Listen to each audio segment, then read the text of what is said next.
এডিআৰিৰ মৌখিক পৰীক্ষা অহা 17 জুনৰ পৰা আৰম্ভ হ'ব। আপোনালোকে জানে এডিআৰি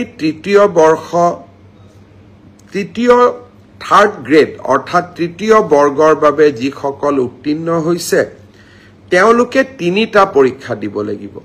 যিসকলে ষ্টেনোগ্ৰাফাৰৰ পৰীক্ষা পাছ কৰিছে তেওঁলোকে ষ্টেনোগ্ৰাফাৰৰ স্কিল পৰীক্ষা দিব লাগিব। যিসকলে ড্ৰাইভিং পাছ কৰিছে তেওঁলোকে ড্ৰাইভিঙৰ স্কিল পৰীক্ষা দিব লাগিব। আৰু যিসকলে সাধাৰণ তৃতীয় বৰ্গত পাছ কৰিছে তেওঁলোকে কম্পিউটাৰৰ স্কিল পৰীক্ষা দিব লাগিব। আনহাতে চতুৰ্থ বৰ্গত যিসকলে পাছ কৰিছে তেওঁলোকে অৰেল আৰু স্কিল টেষ্ট দুইটাকে একত্ৰিত কৰি এটা মৌখিক পৰীক্ষাত তেওঁলোকে বহিবৰ প্ৰয়োজনীয়তা আছে আৰু আপোনালোকে সেই পৰীক্ষাত বহিব লাগিব।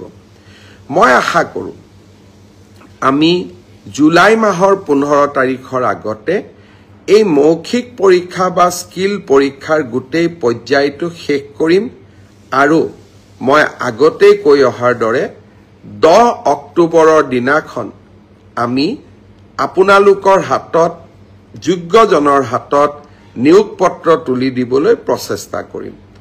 10 অক্টোবৰৰ দিনটোতে আমি post graduate teacher, graduate teacher, LP, এমিৰ শিক্ষক আৰু স্বাস্থ্য বিভাগৰ বিভিন্ন পৰীক্ষাত উত্তীৰ্ণ হোৱা আৰু এডিআৰিৰ পৰীক্ষাত উত্তীৰ্ণ হোৱা এই আটাইসকলকে একেলগে খানাপাৰা ফিল্ডলৈ মাতি আনি আমি নিযুক্তি পত্ৰ আগবঢ়াম।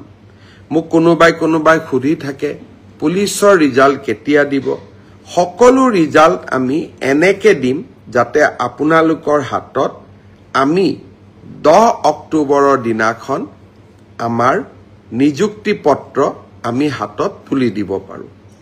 বহুতে মোক সুধিছে যে এডিআৰিৰ নতুন এডভাৰটাইজ কেতিয়া হ'ব, পুলিচৰ নতুন এডভাৰটাইজ কেতিয়া হ'ব?